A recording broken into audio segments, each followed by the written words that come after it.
I'm Megan Torrey. I'm the Chief Executive Officer of the World Affairs Council of Connecticut, and it is such an honor to have everybody with us today.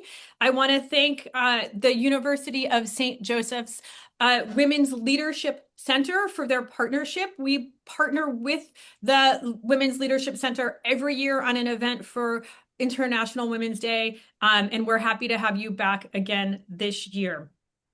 Today's discussion is Women in Power with Ambassador Susan Page. We are so honored to have her with us today. And I want to encourage everyone in the audience to get your questions in early using the Q&A box. We want to have an interactive discussion, and we have a lunchtime program today that's about 40 minutes. So if you have questions for Ambassador Page, put them in as soon as you have them so we can get to as many as possible. And it's my pleasure to introduce Ambassador Page to you today. She is a favorite here at the World Affairs Council, and we are just delighted that she could join us today. So Ambassador Page was the first U.S. ambassador to the Republic of South Sudan, so the first to a newly formed country. She also served as Deputy Assistant Secretary of State for African Affairs, as well as head of the United Nations Mission for Justice support in Haiti. She's a professor of practice in international diplomacy at the University of Michigan School of Public Policy and the Law School, and director of the Weiser Diplomacy Center. Ambassador Page, it's such an honor to have you with us here today. Thank you so much, Megan. And I want to thank you especially, but also thank you to Abby Noyes and to the World Affairs Council of Connecticut, and to the Women's Leadership Center at the University of St. Joseph for this invitation and for your continued support and continued commitment to elevating global conversations, not just around women's leadership, but around global affairs writ large. And I'm really pleased to join you to celebrate International Women's Day, which we know technically is March 8th. But I would say that, International Women's Day is not just a day. It is about continued engagement. It's not about individual successes, but a commitment to institutional change. And I would say that throughout my career in diplomacy, which I started shortly after I finished law school in 1989, just a long time ago, as the young people say, that was a different century. Okay. But, I have served in countries that have been in conflict. I'd say the only country that I was in that did not have some sort of real challenges, either on the governance level or in war, civil war, was Botswana. The one sort of very peaceful country that I served in. It was my second tour in the Foreign Service. But throughout my career, I've had to navigate conflict, political transitions, and of course, institutional reform. And I have seen clearly that women's leadership often is thought of as symbolic, but it's substantive. And when women are meaningfully included in both negotiations of settlements of conflict, when they're involved in governance, in reform, in decision-making, outcomes tend to be much more durable, and institutions often are much more accountable, and communities are often much more resilient. But we have to acknowledge that progress is not inevitable. And in some regions, political representation has plateaued. Sometimes it is just symbolic, but the representatives are there, but they don't actually have any real voice. And in other places, women's representation, political representation has declined. So we also have to look at broader global trends, including rising polarization, not just in the United States, but around the world, and shifting democratic norms, All of this has really complicated the political and governmental landscape. So this makes the conversation right now, I think, even more timely. So I look forward to reflecting with you on some of these core questions.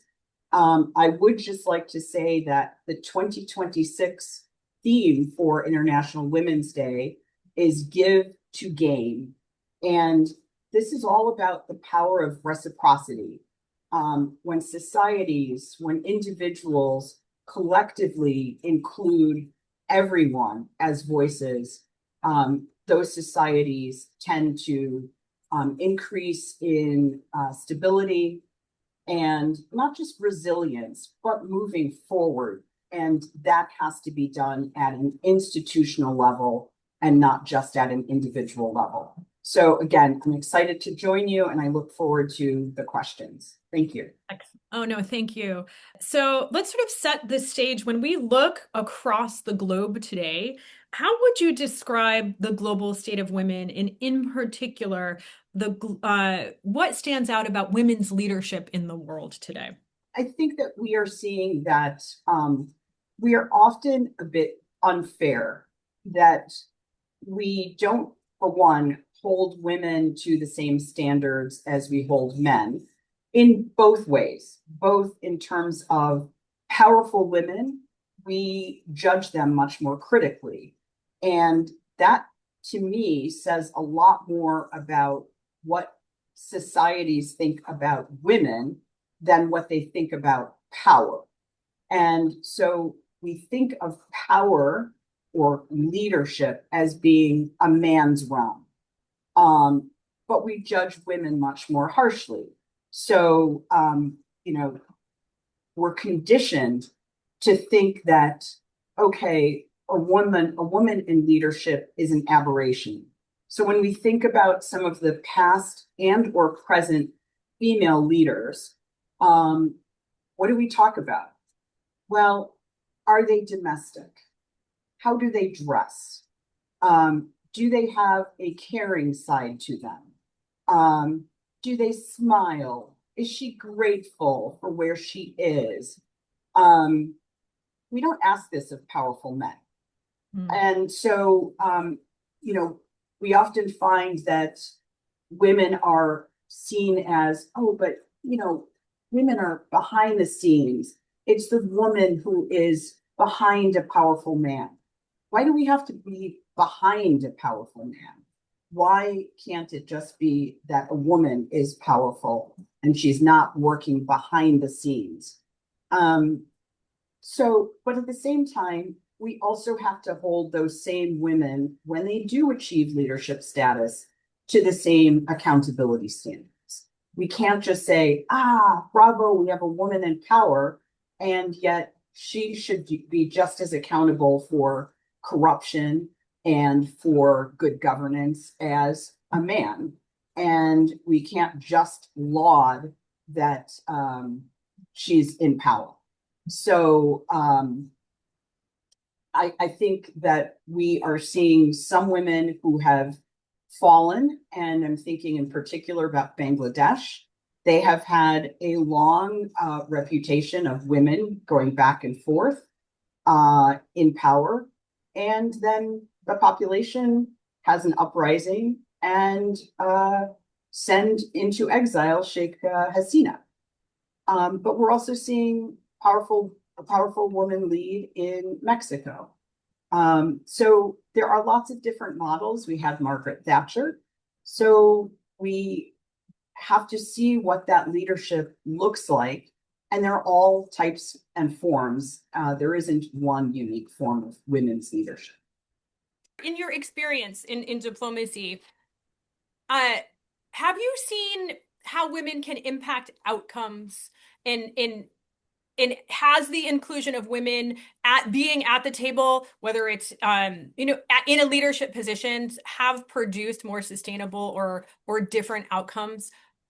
Yeah, I mean, I'm thinking in particular, this has not been in my personal experience, but I think about New Zealand and that leadership and her model, which is, I think, very unique. But outcomes were really produced. I mean, you had the worst outbreak of gun violence and murder committed there, and immediately action was taken to restrict gun, to do more on gun laws. Um, but that's also, I think, part of a coalition. And unfortunately, in the United States, we don't really have coalition governments. And so that might be a feature that, because we have essentially a two-party system, there's not always as much willingness, especially over time, to work together. And when it's literally bipartisan, just two different parties, it makes it much more difficult over time, I believe, to make decisions together for the benefit of society, as each side kind of goes to their corners as if they're in a boxing match, and where compromise has become a bad word. So, when we look across the world, are there regions or places in the world specifically where women's leadership is evolving in particularly interesting or unexpected ways? Um, it's hard to say, because oftentimes we expect women to focus on women's issues. And those issues tend to be about healthcare, child care, domestic and sexual violence, maybe pay equality, lack of education, or access to education. But these are not women's issues. These are issues for society. And so where do I see some of those changes happening? I unfortunately would say that oftentimes post-conflict, women may be involved either in the negotiation process, or much more frequently, they are the ones actually delivering aid and assistance and mobilizing the population. And I think of Sudan in particular, but elsewhere as well, of course. Look at Venezuela. Again, whatever you agree or disagree, the opposition leader is a woman who just won the Nobel Peace Prize. And so, I think that these are really positive signs. But then when the new political dispensation is reached, those women are often pushed out. Sometimes it's because they are not the ones with guns and weapons. And often we say, okay, well, let's put the guns down first. Let's resolve the war aspects. And then we will look at justice and inclusion and all of these other issues. But we're really making a political power dispensation. So yes, the roles are incredibly important and evolving, but they can't be left at, we are just the worker bees and the ones really mobilizing everyone out in front, taking a lot of the hits, and then abandon when it comes time to form whatever kind of either new government or new political dispensation. Somehow, okay, thank you very much. We'll take it from here. Can you talk to us a little bit about your experience as ambassador to South Sudan? Not only being the first American in that position, but were there particular challenges being a woman and being in that position? It's interesting, because I think that being the representative of the United States of America, in particular at that time, and the fact that I had been involved in the peace process that led to the peace agreement in 2005, I was a known entity. And at that point, because the United States had also done so much work, not just as a government, but also a lot of the church movements, all of the people involved, different groups of activists had been behind trying to have rights for the Southern Sudanese or helping the Sudan People's Liberation Movement. I had, in some ways, both an easier path and in some ways a more difficult path because I did know the actors and separating out my knowledge from the past of how they had negotiated and who they had become 6 years later after independence and that whole middle period made it sometimes more difficult to help them because they were now independent and didn't, quote, need or want the guidance, even though it was neutral. I wasn't telling them what to do, but suggesting different options for how they could move forward.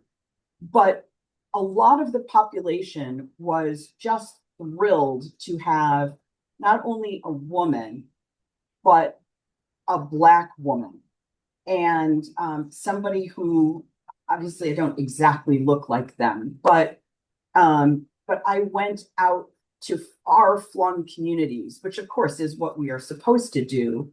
But when you have a post-conflict situation, people are often afraid, and the State Department writ large is often hesitant to have our leadership in at embassies go to some of these areas that are either in intermittent conflict or just the conditions are really bad, so even if it's not conflict.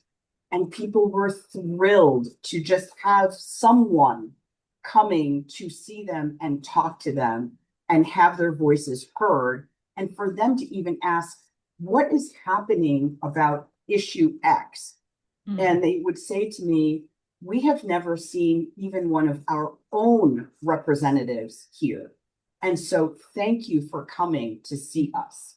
So that was really positive. But again, I think that it was a combination of events that made it particularly unique for me. But the power of having the US government, which again, at that point had a very good reputation in the global, world. And we had worked so closely with the UK and Norway in the peace process and then going forward.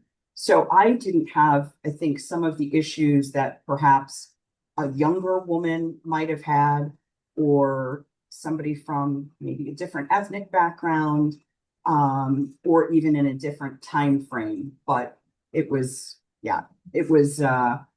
also, they really respect not positions, but education. And having a law degree from Harvard, I had a status that, they called me doctor, they called me, Molana, which is basically basically lawyer and educated one. So I had a respect that was probably not entirely fair of my own making, except that it was something that people in the country really respect. That's what an extraordinary opportunity to be the first ambassador to a newly formed country. I think that what to me was so extraordinary was not even so much being the first, but knowing that I had a hand in helping to write the peace agreement that led to the vote for the referendum on whether or not to secede or to remain united. Not in terms of the outcome, but the negotiated process of what to do about this country, Sudan at the time, in a long-standing war, and then to be able to then be the representative of the US government in the country was incredible and a real privilege and honor. Absolutely amazing. So I want to bring in some questions. So we have a question from Brenda. Ambassador, can you provide and discuss examples of women leaders collaborating or cooperating with men to empower women and girls and safeguard their rights? Has this been effective? Are there examples? Uh, please share with us. Sure. I would say at the highest levels, I have not seen so much of that. But at the local levels, absolutely. Both in, well, not just both, but in many countries that I have served and worked in, Kenya, Rwanda, South Sudan, Haiti. In particular, I would say on education and in some areas on access to political power, whether that is being able to have a say at the local level, at the lowest level of government, and having them be able to work together to say, this is our goal and our objective. I've seen it in Haiti, the coalition that came together to write the Montana Accords. But again, oftentimes when it gets to the highest level, you see frequently the women somehow being pushed out of power, or pushed out of leadership positions. Again, sometimes because of society's attitudes. We can't just say that men don't like women in power.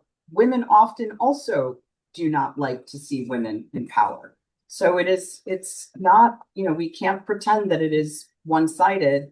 And I heard this in interviews, not that I conducted, but when women, even in the United States, were running for office, and a number of women were interviewed, and they talked about, uh, well, I like what this woman says. And this was both across Democrat and Republican candidates.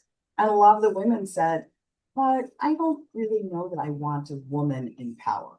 So, it is not an uncommon um, occurrence. But yes, I have seen it in particular at local levels, though, in conflict mediation, in um, efforts. Again, much of them have been at the local level in resolving real problems. I've seen it where in Sudan, the food networks and the women's groups working with men to get resources to people through WhatsApp and through their own channels, because foreign aid was not getting into the country. So yes, I have definitely seen it. I only think that it has to be sustained, and that's the institutional change, so that once that crisis is perhaps over, that those same women who provided lots of leadership and working together with men to achieve outcomes aren't then sidelined afterwards. So we know that we're living in a time of great change. And we all hope that women across the globe are continuing to progress. But are there places in the world, or are we seeing backsliding? Is women's progress being stifled or depressed? And would you say, and how would you characterize women's leadership in the United States?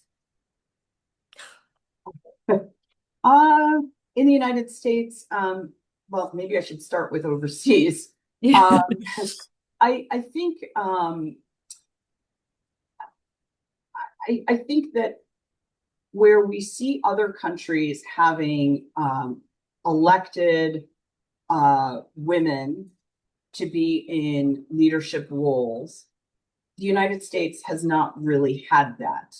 Um, we have had Hillary Clinton, we've had actually even Geraldine Ferraro years ago.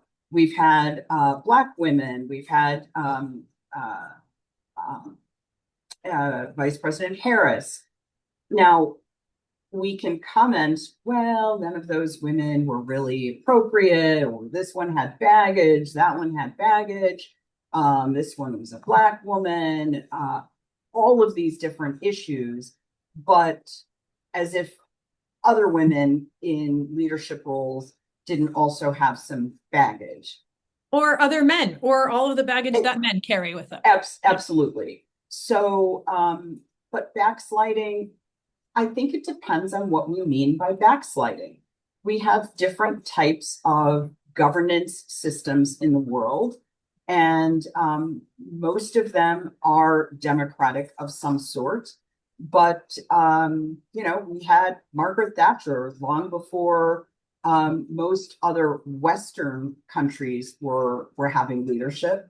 Um, we've had it in the Indian subcontinent. I mentioned Bangladesh. We've had it in India.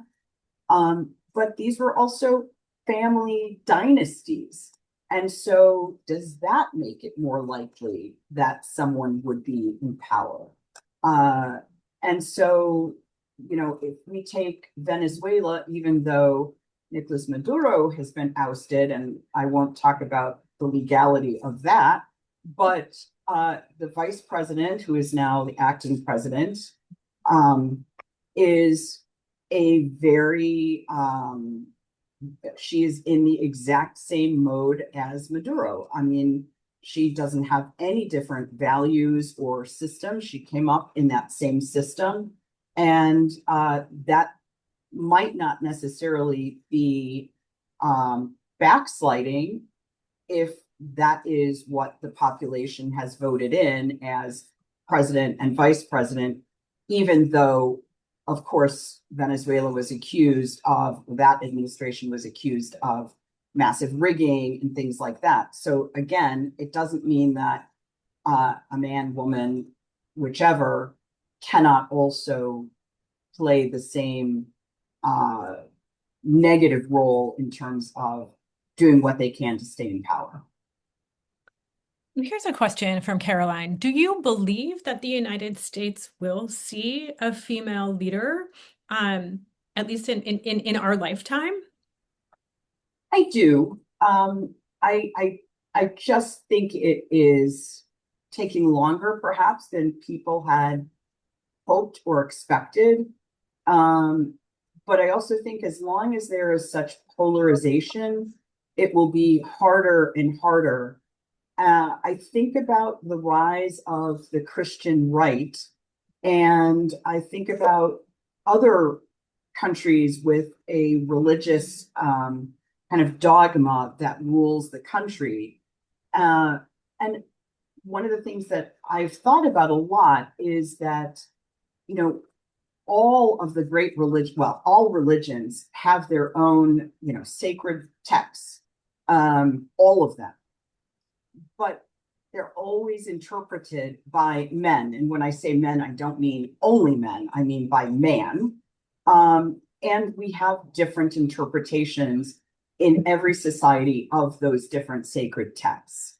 And as long as mankind, man is interpreting those sacred texts, we can have that influence play the overriding role of what others in society may think about how that religion or any other religion plays a role in their day-to-day lives. So this is where I think that we are struggling with what the role of women is in the United States. And again, it goes back to, well, women are supposed to be domestic. And we all remember the questions that Hillary Clinton was given, even when she wasn't running, when it was President Bill Clinton running for office. And, well, is Hillary going to bake cookies in the White House? Of course, we've seen the role of the First Lady evolve, and now we have had the First Gentleman. So, or Second Gentleman. So I do think it's coming. And the more that we get women as governors and in other senior secretaries of state, which we have in a number of places, including in Michigan, we have a governor, female governor, we have a female secretary of state. female attorney general. So these are positive signs, but again, I don't want to say that just because we have women in power means that they are good for what, good at their jobs, just as men are not always good at their jobs just because they're in those positions. Absolutely. So I'll take a little tour around the world. In Mexico, women have achieved record representation currently, and we know that they have a very powerful and strong president right now in Claudia Sheinbaum. Are there lessons that the United States can learn from Mexico in terms of how other democracies can draw on progress? What lessons can the United States learn, or the women in the United States learn from how Mexico has made progress?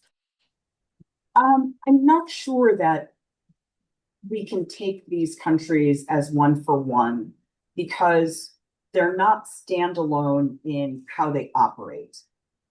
Mexico is a vast country, but it has relations with the US and with Canada, just as they do, of course, with many other countries around the world and EU, et cetera.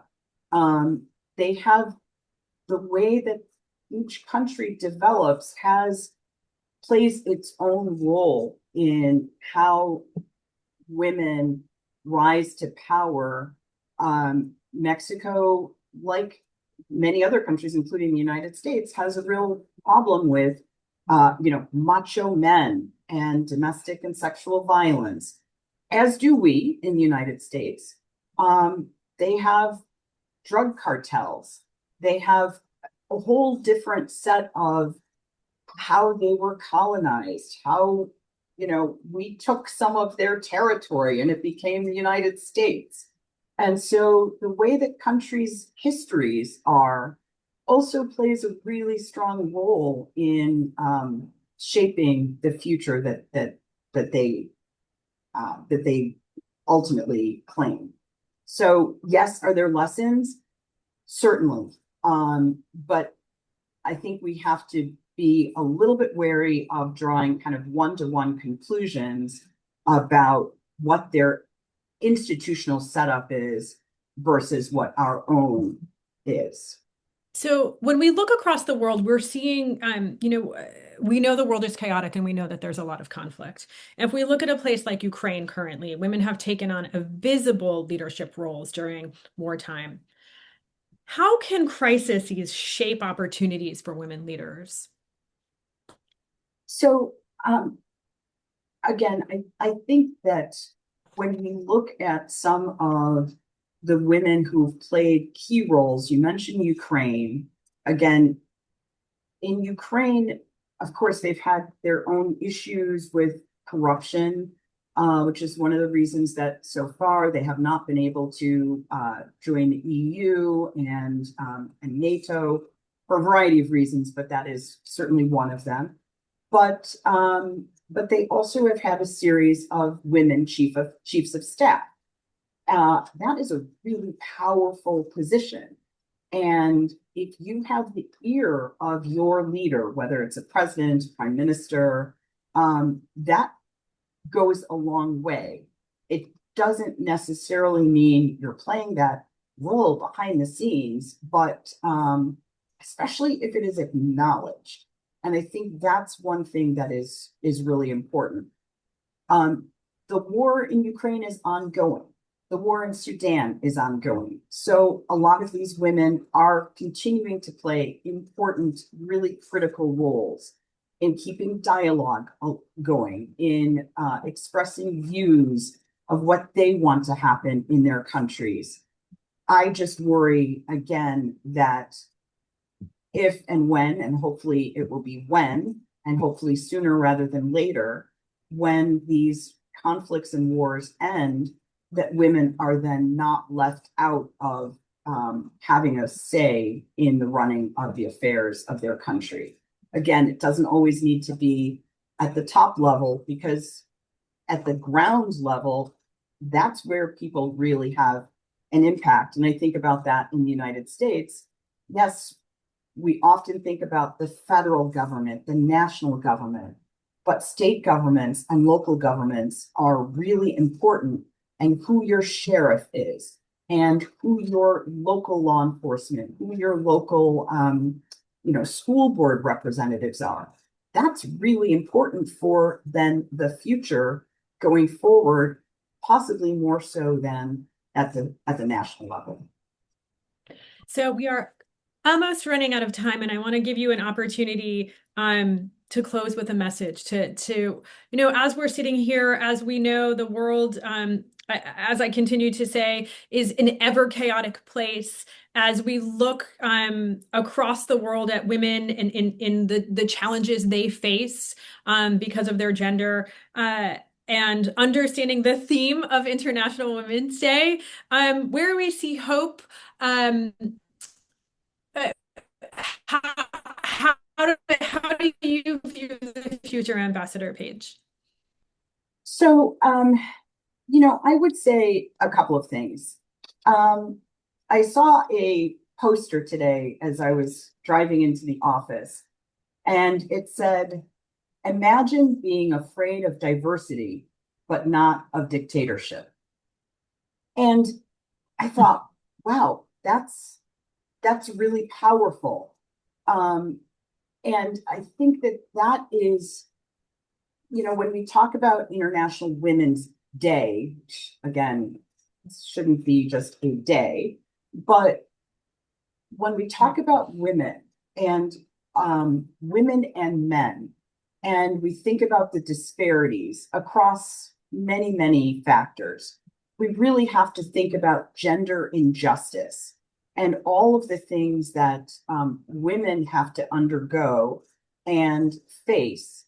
But it's International Women's Day is not just about celebrating individual achievements. So when I think about some of the countries with a lot of female representation in parliaments, Rwanda is often cited, the most women in parliament. But do they actually have a say when you have a very powerful president who ultimately makes all of the decisions? So we don't want window dressing. We want women to actually have a real voice. And so that means we have to examine our systems, our institutions, and that's where those institutions need to be strengthened, and they need champions to do that. And that cannot only be women. It does also need to be men. And we need to be willing to work with the men, help them to understand the challenges, and help them and ourselves to be truly open to talent. And that talent is on all levels. So gender, women, but we're talking about talented people from across the board and not excluding talent where it lies and allowing voices, not allowing, but allowing makes it sound like they are giving us permission. We don't want to be allowed to do this. We want to just simply be able to do it, and it becomes an acceptable norm. And that means creating that norm where we are not asking, may I, or our husbands allowed us to take this job. What a nice husband he is. He's behind her all the way. No, it's not about allowing a woman to do something. It is her right to do exactly what she wants to do, and having that institutional ability to do it. And for that, I count on our young generation, young people. We've made a mess of things, but I hope that the future will help us shape a better world wherever everyone has an opportunity to lead and to have their say. Thank you so much, Ambassador Page. Your students are certainly lucky to benefit from all of your expertise, and you're sharing all of your experience. And we're very lucky today to have you share your expertise and your experience. And I look forward to welcoming you back here in Hartford at some point soon. Thank you so much. I really appreciate it, Megan. And thanks again to the World Council, World Affairs Council of Connecticut, and to the University of St. Joseph. Thank you very much. Thank you, and we'll talk soon. Thank you, everybody, and please take what you learned today. Pass it on because we're all better when we work together, and we can make the world a better place. Thank you, everybody. Thank you.